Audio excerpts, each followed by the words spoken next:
Olá a todos, graça e paz. Aqui é o Pastor João e hoje o áudio vai ser um áudio bem espiritual. Deus me iluminou acerca de uma palavra e eu quero trazer para vocês, porque realmente essa revelação que eu tive lendo esse texto é algo novo, é algo que eu nunca havia pregado antes. E eu quero aqui em primeira mão falar com você acerca disso e trazer, de repente, na sua vida, o renovo de Deus, a novidade do Senhor, informações que eu creio que serão relevantes para o seu crescimento em todas as áreas. Eu quero ressaltar aqui que para um homem ser bem-sucedido financeiramente, antes disso, ele tem que ter condições emocionais para suportar as situações que vão ocorrer em decorrência ao crescimento financeiro. E antes da questão emocional, essa pessoa tem que ter uma boa estabilidade espiritual. E para nós termos estabilidade espiritual, não tem para onde correr, temos que ter uma comunhão com Deus. E eu falo isso por experiência própria, não porque eu sou uma pessoa que tenho muito dinheiro, né? Hoje eu luto por isso, mas eu posso dizer para você que eu tenho uma estabilidade emocional a qual antes eu nunca tive. E todos os dias eu busco melhorar isso. O problema são dois. Para buscar a melhora dessa estabilidade, tem que haver uma desestabilidade.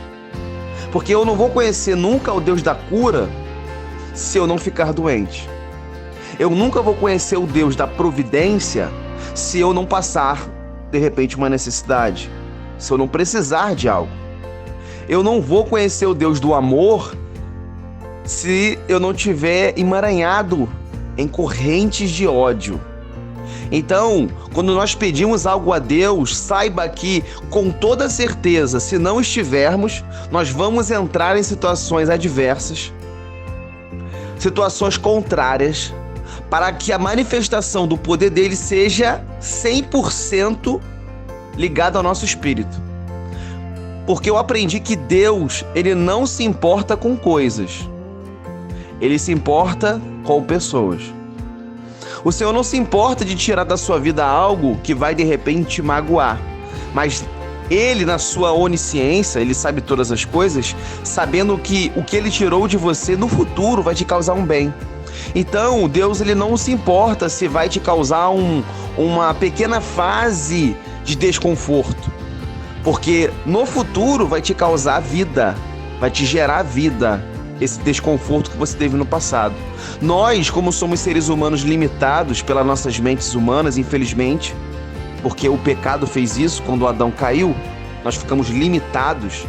Nós olhamos as circunstâncias, olhamos as situações que estamos vivendo, esquecendo a gente que Deus, ele sabe estar no controle de todas as coisas. Então precisamos fazer urgentemente perguntas para Deus. Senhor, o porquê isso está acontecendo? O que eu devo aprender? Para onde eu devo me encaminhar? Quem eu devo conhecer? O que eu devo parar de fazer? Pelo amor de Deus, grave essas perguntas. Porque são perguntas como essas que vão trazer as respostas que vocês precisam. Muitas pessoas não têm as respostas certas porque fazem as perguntas erradas ou até nem fazem perguntas. Então eu quero trazer para você aqui uma revelação em Isaías capítulo 11, versículo 2. Aqui vai falar do Messias, de Jesus Cristo. Esse versículo é falando sobre o reino dele sobre a terra. Mas eu quero falar especificamente no versículo 2 sobre os espíritos que o acompanharão, que o acompanham, claro, mas que estão lançados sobre a terra nos dias de hoje e temos total acesso a isso. Você tem acesso a isso, você tem direito a isso, você tem como alcançar isso. E eu vou te passar aqui de forma bem rápida e sucinta, mas creio eu que irá mudar a sua vida e a sua concepção na visão espiritual. Versículo 2 diz assim: repousará sobre ele o Espírito do Senhor, o Espírito de sabedoria, o de inteligência, o Espírito de conselho e o de fortaleza, o Espírito de conhecimento e o Espírito de temor do Senhor. Eu quero rapidamente falar aqui que o primeiro Espírito que repousa está com letra maiúscula, a palavra Espírito. Espírito no hebraico, que é o texto original desse livro, a palavra espírito diz assim, é ruach ou ruach, que no hebraico significa vento, sopro. Entendendo aqui, e o autor muito bem colocado disse primeiramente o Espírito do Senhor, porque faz menção ao Espírito Santo de Deus. O Espírito Santo de Deus, ele é o Espírito que é principal para a nossa vida no campo espiritual. Uma pessoa que não tem o Espírito Santo, infelizmente ela se encontra morta. Pastor, mas tem como uma pessoa não ter o Espírito Santo? Tem como. Se você ler o texto em João capítulo 15, 16, 17, você for ler esses textos que são textos ricos, onde Jesus fala que ele é a videira, onde Jesus fala que ele vai subir e lançar o Consolador, onde ele fala que não ficaremos sós. Se nós lemos esse contexto bíblico, veremos que ali diz que o mundo não pode receber o Espírito Santo porque não crê nele. Então, o primeiro critério para você receber o Espírito é você crer no Espírito. Porque a vida espiritual não são para as pessoas que têm olhos ligados na terra, mas são pessoas que têm olhos espirituais ligados nas coisas espirituais. É um paradigma, é algo muito, mas muito mesmo diferente de tudo que a gente estuda nas escolas, nas faculdades, mas isso é primordial para que haja vida no teu espírito. Então, o Espírito do Senhor, ele quer repousar sobre a sua vida. Se você ainda não tem, confesse Jesus como seu Salvador. Entregue a sua vida a ele. Fala assim, eu não sei muito bem isso, eu não entendo muito bem, mas o pastor falou que o Senhor traz alegria, traz paz, traz comunhão com um Deus Criador, que o Senhor traz direção, que o Senhor traz melhora para a minha vida. Então eu entrego hoje a minha vida a Jesus como meu Salvador e eu quero que o Espírito do Senhor, o Espírito Santo de Deus, repouse sobre a minha vida. Interessante que juntamente com ele, aqui vem uma série de outros espíritos. E por que a gente fala espírito? Para a pessoa entender. Toda vez que fala de espírito, como eu falei aqui que a palavra espírito é ruach, que significa vento, tem ligação com o movimento, porque o vento nada mais é do que o ar em deslocamento. Então, se o ar fica parado, não é espírito, mas quando há movimento, é espírito. Então, a gente entende que toda vez que uma pessoa entra em movimento para fazer algo, ela está sendo direcionada por um espírito, ok? E aqui começa a falar de alguns espíritos que vêm da parte do Senhor, que nos influenciam a tomarmos atitudes corretas, sensatas e atitudes que vão prosperar o ambiente que estamos e as nossas vidas. O primeiro espírito que fala é o espírito de sabedoria. Sabedoria, para quem não sabe, não é eu saber as coisas. Sabedoria é simplesmente eu saber utilizar aquilo que eu tenho. O homem sábio, geralmente ele é mais calado. O homem sábio, ele sabe fazer as perguntas certas. O homem sábio, ele sabe utilizar a ferramenta que ele tem em mãos. Não adianta eu querer pregar um prego na parede usando, de repente, uma faca. Não adianta eu querer cortar alguma coisa usando um martelo. Tenho que saber usar a ferramenta, não basta ter condições. Eu tenho que saber usar as condições que eu tenho.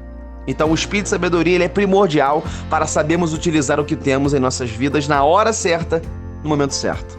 Depois vem o espírito de inteligência. Inteligência entendemos que é a condição, a capacidade de efetuar algo. Então o espírito que vem da parte de Deus, que vai te encher, ele vai te dar a capacitação para você conseguir efetuar coisas na sua vida que antes você não conseguiria. Grave isso é muito importante. Depois vem o espírito de conselho. Isso aqui é muito lindo porque o espírito de conselho ele vem para aqueles que querem ajudar ao próximo, porque só dá conselho àqueles que amam. O conselho que vem da parte de Deus, que vem do Espírito de Deus, ele serve para edificar almas, edificar pessoas. Então, todo conselho que vem de Deus, ele sempre vai direcionar para as coisas de Deus, as pessoas que assim o escutam. Então, esse Espírito, ele é primordial para o crescimento dos que nos cercam. Depois vem espírito de fortaleza, e isso aqui é muito importante, porque muitas pessoas pregam hoje em dia em igrejas e lugares, infelizmente, um tal de triunfalismo, onde se dizem poderosas e sabem fazer todas as coisas e conseguem tudo. De fato, se nós nos basearmos na palavra, podemos todas as coisas porque Cristo nos fortalece. Mas ali quando Paulo diz nesse contexto que podemos, ele está dizendo que podemos padecer e ter abundância, cair ou levantar, podemos passar aperto ou podemos ter condições. Todas essas coisas podemos, porque ele nos fortalece. Então grave isso, que a fortaleza não é bater, mas sim aguentar a pancada. O espírito de conhecimento é o espírito que vai fazer você saber coisas que outras pessoas não sabem. Conhecer, espírito de conhecimento é o espírito oculto. Muitas pessoas têm esse dom do Espírito Santo, de conhecer coisas a qual outras pessoas não conhecem, de saber coisas no profundo e no escondido. E isso vem de Deus. E no final, para finalizar esse áudio, para não ficar muito grande, espírito de temor. O espírito de temor é um espírito muito importante, porque ele faz com que nós a gente vai reverenciar, a gente vai adorar, a gente vai ter respeito, temor ao Deus poderoso. E automaticamente, se eu trago uma reverência a Deus, se eu trago um respeito a Deus, se eu temo a sua palavra e os seus preceitos, de forma alguma eu vou fazer mal ao próximo, eu vou fazer mal à minha vida, eu vou fazer mal às pessoas que me cercam, porque os mandamentos de Deus regem a paz, o amor e a edificação, tanto alheia quanto a minha própria. Então eu espero que com esse áudio você possa crescer. Eu sei que foi um áudio grande, né? Vai dar uns 12 minutos, mas eu espero que você possa ouvir até o final, entender que é algo importantíssimo para o seu crescimento. Receba o Espírito de Deus e receba o Espírito de sabedoria, o Espírito de fortaleza, de conhecimento, o Espírito de conselho, o Espírito de inteligência. Receba e seja uma pessoa melhor, próspera, abundante e transformadora nessa terra. Deus abençoe.